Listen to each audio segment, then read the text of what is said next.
when their story becomes your prison. Jung's warning on shadow projection. Carl Jung once said, "Until you make the unconscious conscious, it will direct your life and you will call it fate."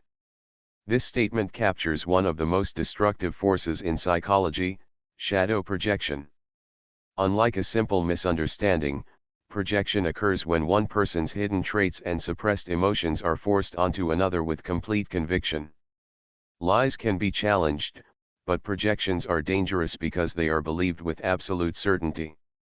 They fracture relationships, erode trust, and reshape the way entire groups perceive reality. The nature of the shadow. Every human being carries both light and darkness. To live within society, we create a persona, the acceptable version of ourselves that others see. Beneath this mask lies the shadow, the emotions and traits we would rather deny, such as anger, envy, selfishness, or fear.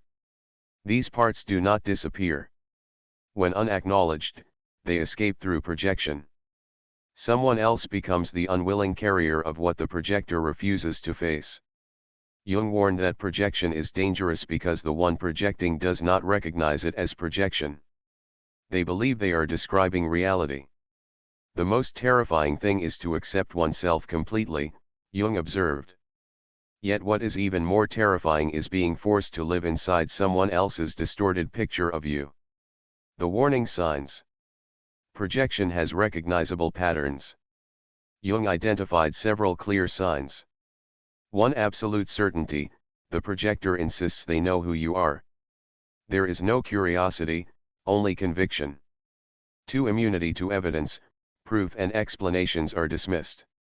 Any defense is reinterpreted as more evidence against you. 3. Excessive emotion, their reactions are disproportionate. They are not responding to you but to their own repressed material. 4. The victim role, they cast themselves as innocent while labeling you the aggressor. This preserves the divide between their good self and your bad self. 5. Recruitment of others, they gather allies to confirm their view. Once others adopt the story, the false image begins to feel like truth. The escalation of projection. Projection rarely stays at one level.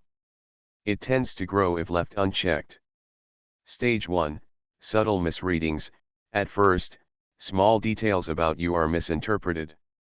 Stage 2, crystallized conviction. Misinterpretations harden into fixed beliefs. Stage 3, social recruitment. They share their narrative with others, gaining support. Stage 4, collective possession. A group accepts the distortion, trapping you in a reality shaped by their shadow. At this stage, truth itself is rewritten. You are no longer seen as yourself but as the image they need you to represent. Jung described this as psychological possession, not by spirits, but by unconscious material. Beyond gaslighting.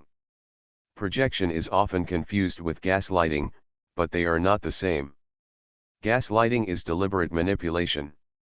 Projection is unconscious.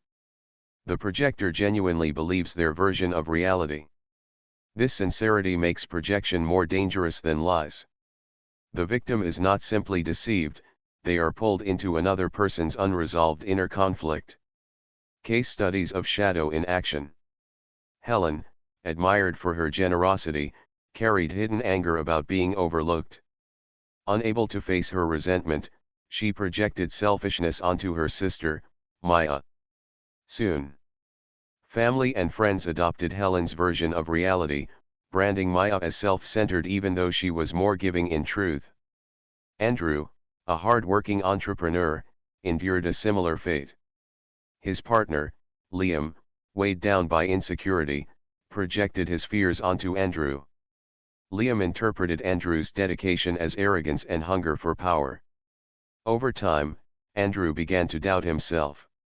Projection not only poisoned their partnership, it corroded Andrew's trust in his own motives.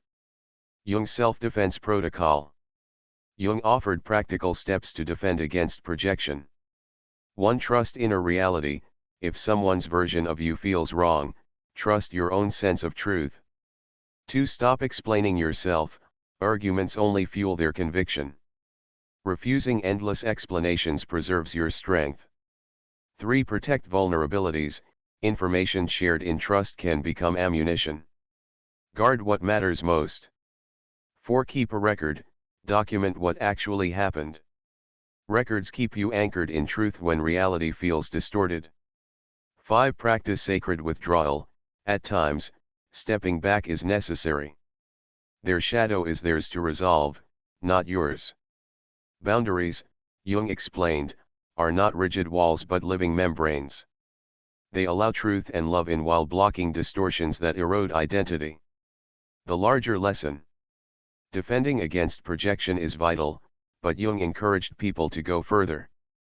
Projection not only reveals something about the projector, it also offers a mirror for self-understanding. Everything that irritates us about others can lead us to an understanding of ourselves, he wrote. The goal is not perfection but integration. Facing our own shadows reduces the risk of projecting them onto others. Projection becomes most destructive when adopted by groups. History shows how societies have demonized others as containers for their fears. Families and communities can fracture in the same way. The scale may change, but the structure remains the same. Conclusion: reclaiming the self. Shadow projection is not harmless. It destroys trust, damages relationships, and reshapes truth. Its danger lies in its invisibility. The projector believes their distortion is real, and the target risks losing confidence in their inner compass. The way forward is individuation. Jung described it as becoming whole by integrating both light and shadow. It is the act of reclaiming authorship of one's identity and living in alignment with inner truth, even when others impose a false image. You are not required to carry another's shadow. Their story about you is theirs to resolve.